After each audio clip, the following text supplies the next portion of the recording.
give me the keys to the car if you don't want me to crash it. If you need to remember that, I Monday, want one you to day, crash it. Tuesday, 2 day, Wednesday, what day? Thursday, third You're day. on. You're live. What? That's what it's all about. What's up, everybody? Camera, this one. Yep, we're back to this. I'm Sam Nestler, not Owen Newkirk. Owen is not here today for the pregame show, so it is me, Sam Nestler, with this guy next to me. It's a car crash about to happen. Only 30 minutes this time, though. Stars, Predators, matinee affair. Let's get to it.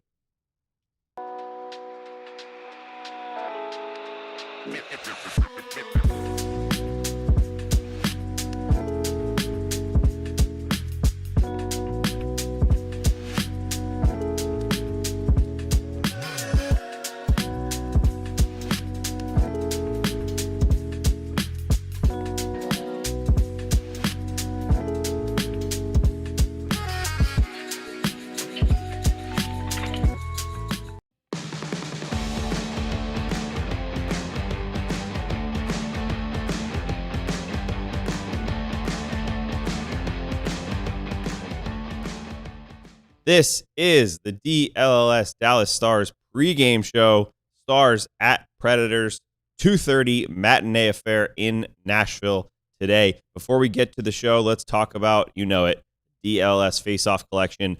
These shirts, guys, are fantastic.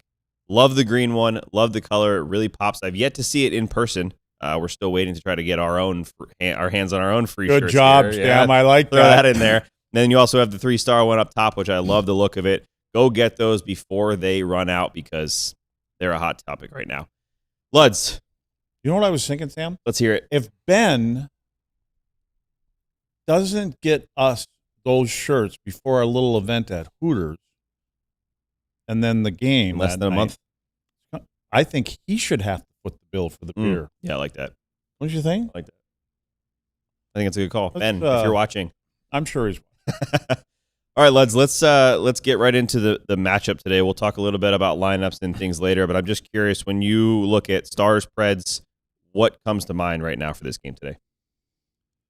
Well, in a good way, it's probably good what happened against the Ducks because they're coming into a building, regardless of even where it's at. This team has not been very good, and some of the moves that were made in the offseason and then allowed it to run it back again this year, it's really not making a difference.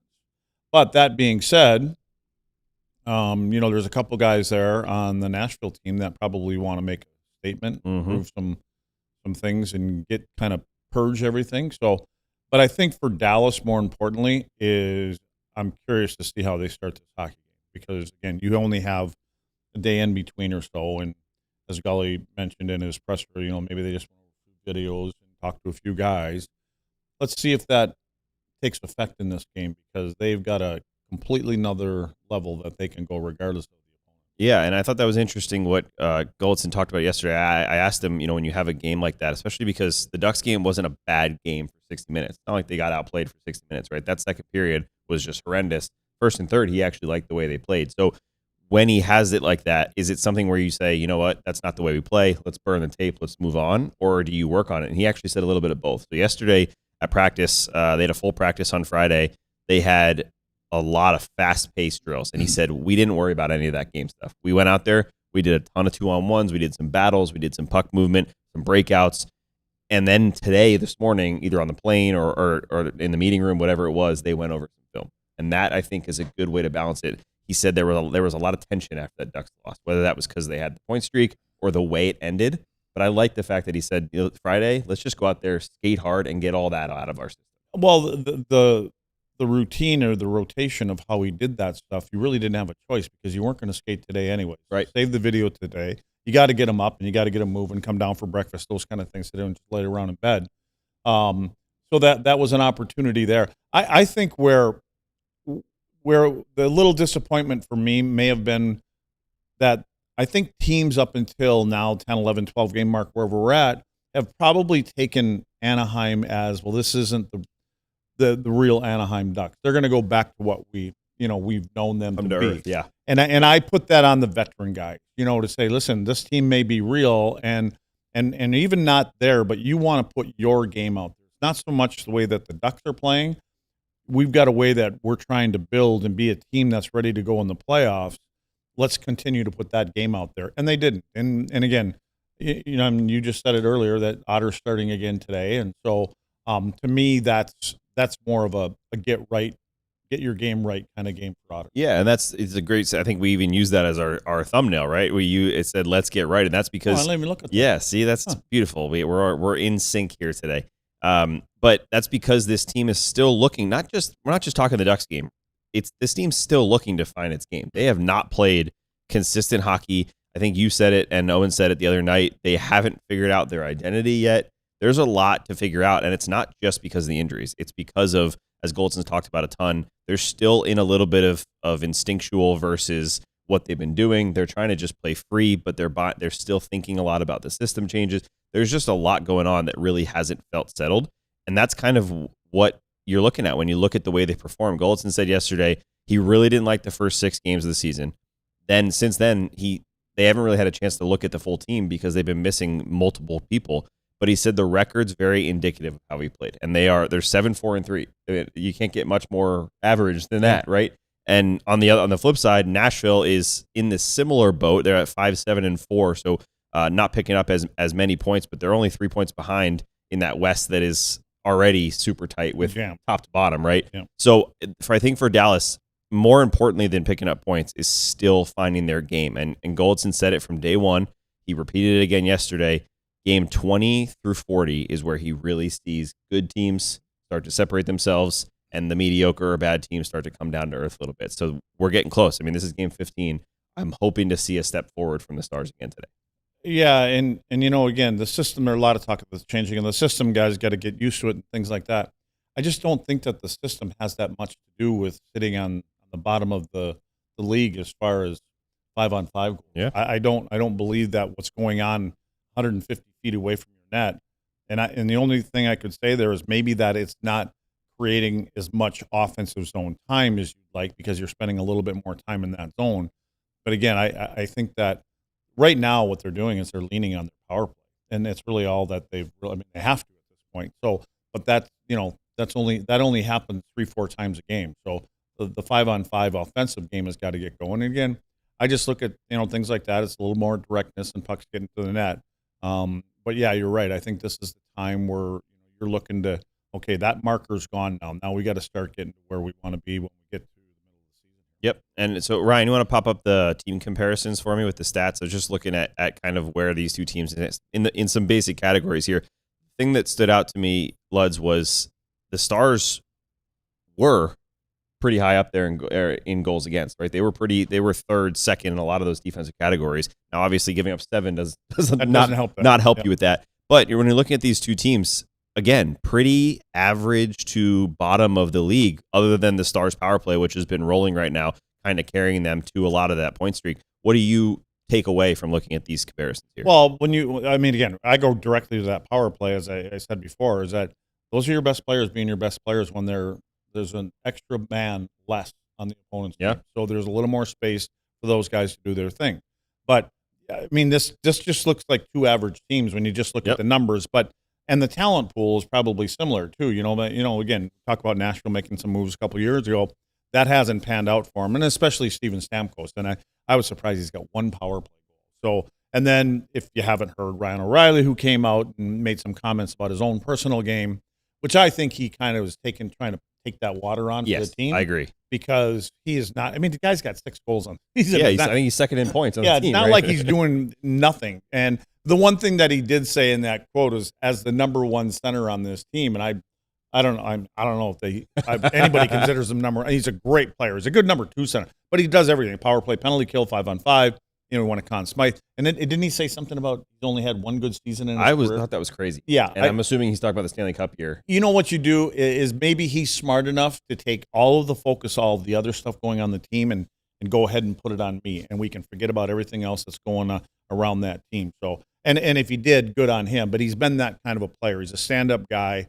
He battles every time he goes on the ice. So he face-off guy, all this other kind of stuff.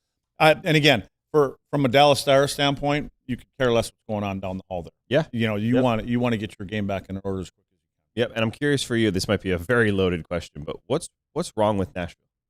Why do you personally think this experiment just has not worked at all now through 20 games? Okay, so it'd be easy to probably look at the coach, but I think you got to go up higher. And I think it's when Barry Trotz, decided to step away from being behind the bench and go upstairs. And it was first kick at the can. And I remember his press conference, and he made some comments about he wanted to be more of an entertaining team for the fans and things like that. So we went out and make Marshall it's working out. And some of these guys. But I go back to what a football coach had said a long time ago is you build a team, you don't collect talent. Yep. And what he did, he was collecting talent when you go out and get some of them big names that he got. And sometimes those guys don't mesh together well. And I think the one thing for me personally, what I think with Steven Stamkos, and yes, he's 34, 35, whatever, I don't think he's got the right guys getting him the puck where he wants the puck. I've said this before. When he was in Tampa, when you've got Point and you've got Kucherov, they know exactly where Stamkos wants that puck, especially on the power play for his one-timer. Because I've watched some games, and he's got a hitch in it and in his shot. He wants to release it, and he wants it in a specific spot. He'll, even if it seems like it's off a couple inches, he doesn't pull the trigger. So I think that's kind of, and now I think it's starting to get his own. Yeah, I'm sure. And so we'll see. I mean, he's going to break out at some point, but they'll only have one goal on a power play for me. To me, when you've got the extra attacker and there's more space and time for guys to put the puck in the right spot for Steven Stamkos, that's got something to do with it. Yeah, and that's a great segue because I was going to talk about the PK. As we mentioned, the Stars PK is almost always their strongest part of their game, right? Always in the top 5 or even top 2 or 3. This year, very poor numbers. However, Golitzin did say yesterday at practice he likes the analytics of it. He thinks, I think he said it as like sometimes there's stretches where everything goes in. We're in that stretch, whatever reason that is. But he likes the analytics of where they're giving up shots. Well, how have you felt on the ice the PK has looked other than the I don't goals disagree with that. You know where I'm going to go, and I don't like going there. I don't think Jake has been the normal Jake that we see. Because those shots, as you say, they're not coming from those high danger areas as much. So the ones that are going in are a little un-Otter-like.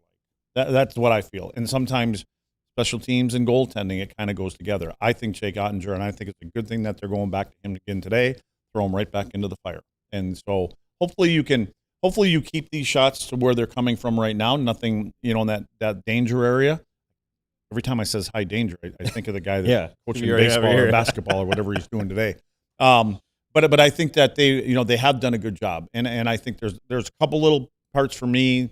Their offside guy forward would be a little bit more in the middle of the ice for me, but for the most part, I think you're doing exactly what you want. The shots are coming from where they want them to.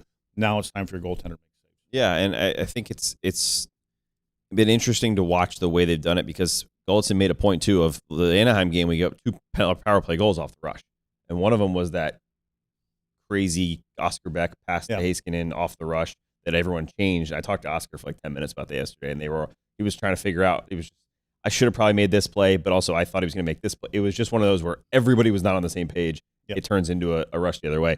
So that, though, I think limiting the mistakes will be key for this PK versus just let's get our structure a little tighter or the little things, making a save here and there. And I mean, because the Kreider goal, that let's be honest, that shouldn't go on Jake, right? And he knows that. Well, and I will say this morning, I was doing this little card show out here in Allen, and Eddie came in, Belfour. And so Eddie watches, not all the time, but most of the time. And I said, or actually, he said, what's going on with Stars? I said, they've been pretty good in this. And I said, by the way, you watch? He goes, yeah, I've been watching. I said, what do you think about the goaltending? He goes, I don't like it. Yeah. And that's just Eddie being Eddie, right? So anyways, when you got a guy like that watches as much as he can and makes that kind of a statement, it means a lot to me because I know he watches it very specifically. So, they've just got to, to a man, they've just got to do a little bit. You know how Gully wanted 1% more? Yeah. Again, I would start asking for 2 or 3% more. Yeah, and the thing that I always come back to with Jake is, he set the bar for himself at this point, right? It's if he hadn't shown what he can do and said multiple times that he wants to be one of the best goalies in the world, wants to start for Team USA, we wouldn't think twice really about some of these goals, right? It's just like, hey, you know what? He's a good goalie who lets in a bad goal or 2 here and there. But he's proven that, his numbers before that Anaheim game were just ridiculously good. Basically single-handedly with maybe a little Mikko Rantanen help carrying this team to that 7-game point streak. carrying this team through 2 rounds of the playoffs last year. So it's because of what we've seen from Jake that we criticize him for it, which I think again, you know what my biggest word is that I don't like? Distraction. And could the Olympics be a bit of a too much in the forefront right now? Yeah, we'll see. All right, we'll talk more about this next on the DLLS Stars Pregame Show.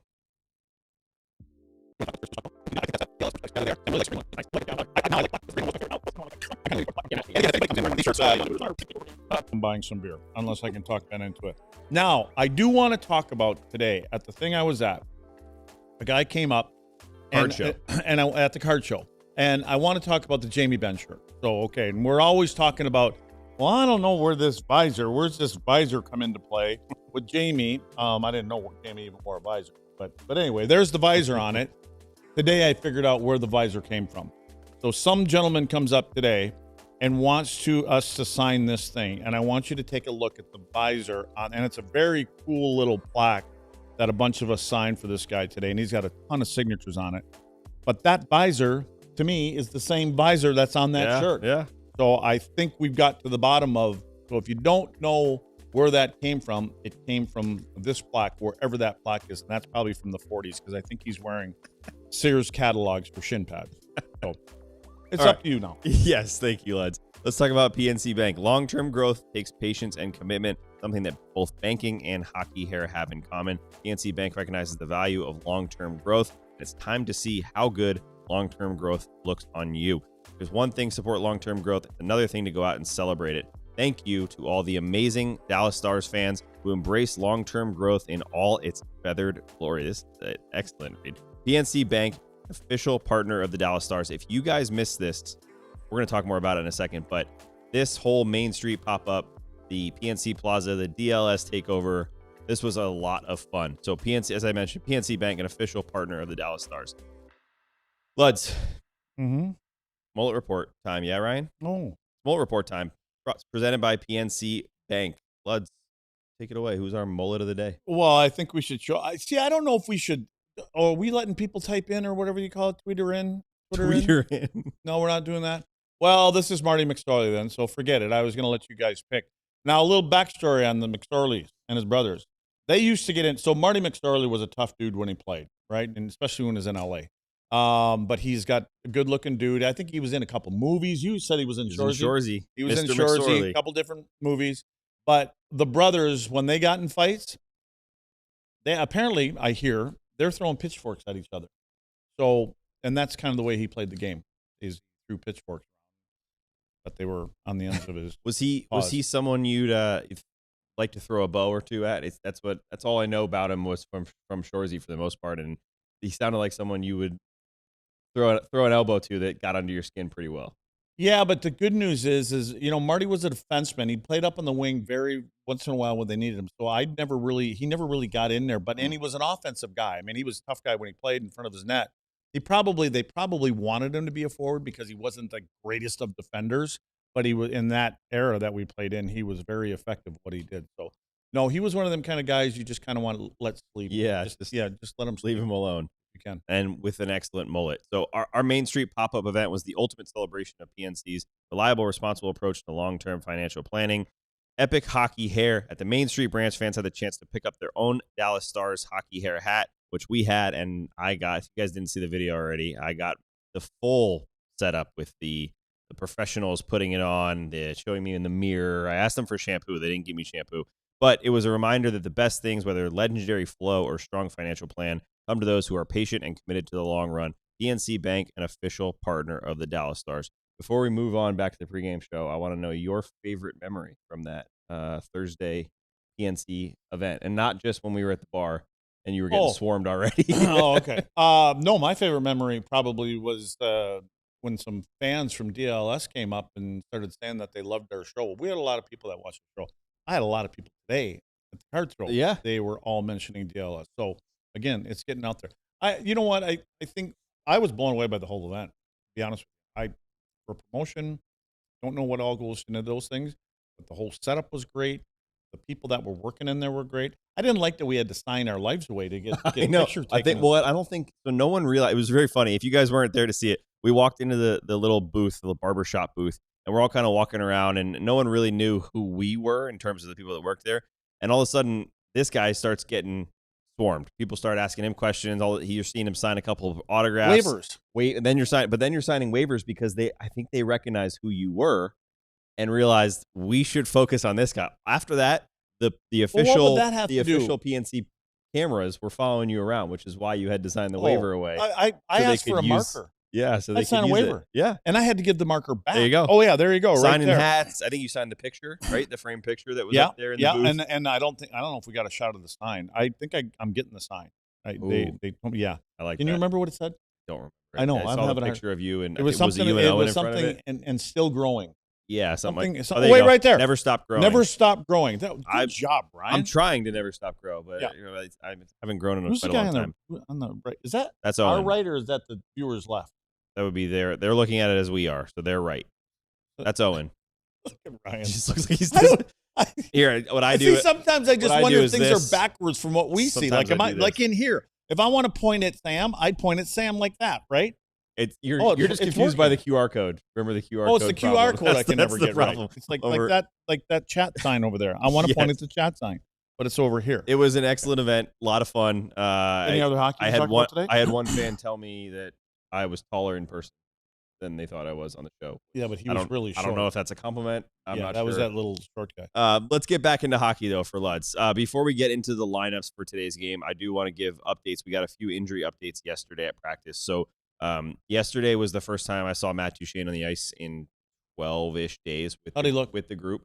He was pretty much a full participant, which is good. I did not expect that. I thought maybe he'd come out clear tinted. He and Rope, as well as Radek, but he always wears one. We're talking about visors. Tinted visors. So Duchene came out. Jamie Benn was out there early doing a bunch of drills, and then Jamie actually stayed for the full practice as well. So they were no contact, they had none of that, but they were running line rushes. They were doing breakouts. Pretty much a full participant in the practice.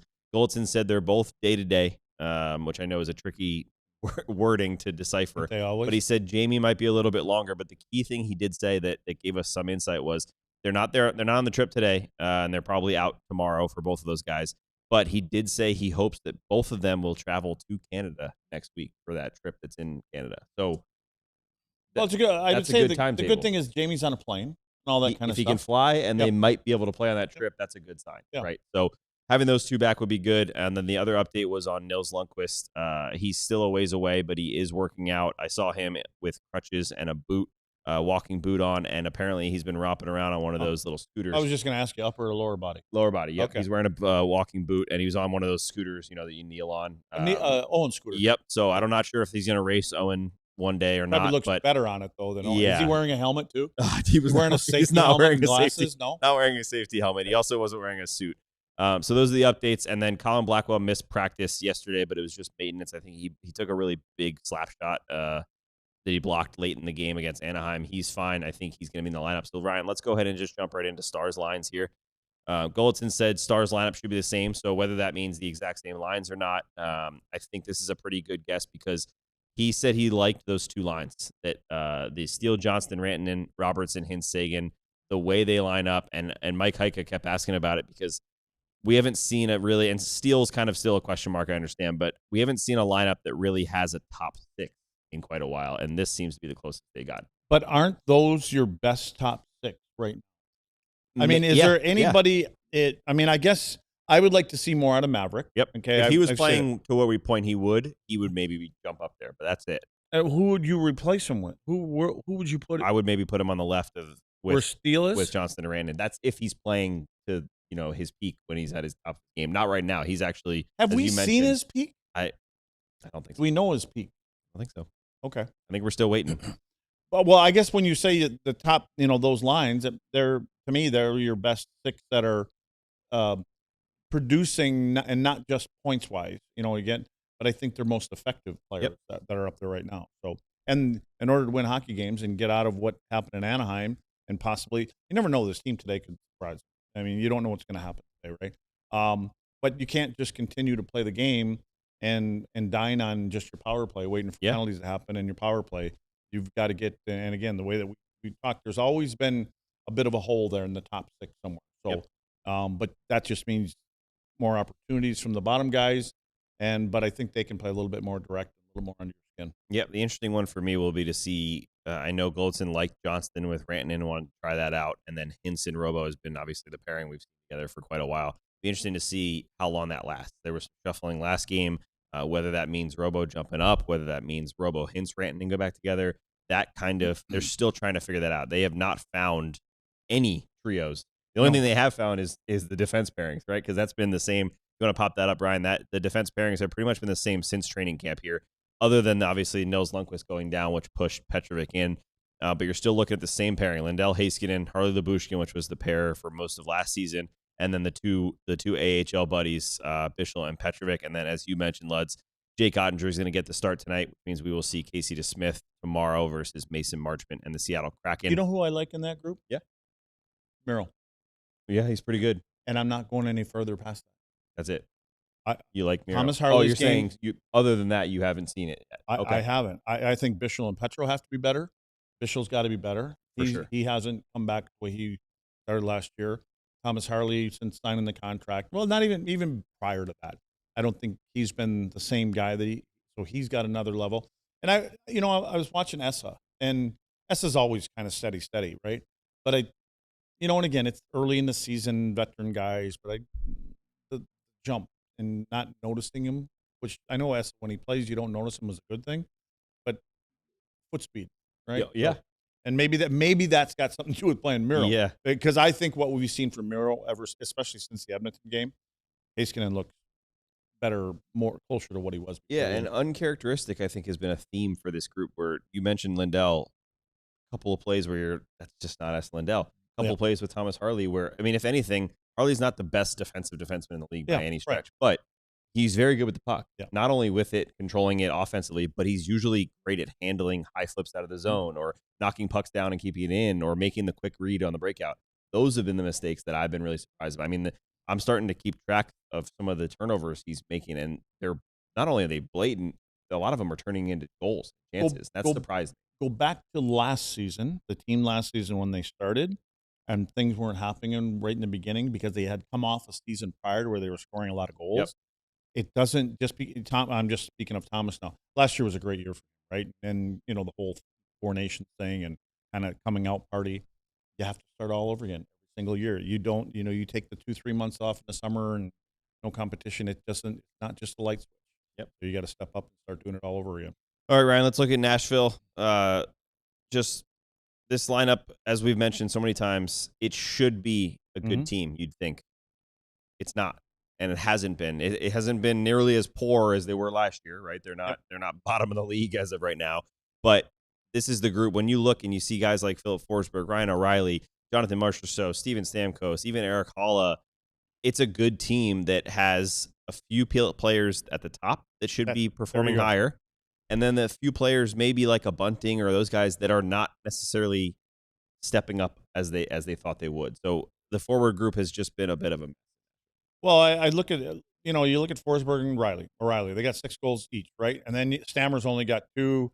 Haula's playing with Stamkos. That's the surprising one for me. That kind of tells you a little bit about it. Marchessault's only got 4. Bunting's got 4 goals. So it's similar to Dallas. Like their top 6 should be this, and then they got to find some things on the bottom. And now when you pop up the defenseman, they're missing. Who's that? That's the big thing. Roman Josi. That guy makes things go. How big? I mean, is it the same level as Miro being out? Yes, 100%, maybe even more. And again, because I think Josi probably on the defensive side of things is a little bit more the way I would think of a defenseman playing against them versus Miro, although Miro does it in a different way now. But Roman Josi, I think, is the heartbeat of that team. To have him out and we will not see Saros. We will see Annunen. I don't know exactly if I got that right, but Saros is not going to get the start. So here's a quick comparison of the 2 goalies, Jake Oettinger and is it Juuse Annunen? I believe that's how you say it. Annunen. I really would love to get the name properly. Ryan's just shaking his head at me. Why aren't you believing me? Annunen. So you think it's a Noonan? They're the goalie. It's Annunen. We said it on a recent show, but I just forget which one it is. Annunen. That sounds the most hockey for you there. Put her in.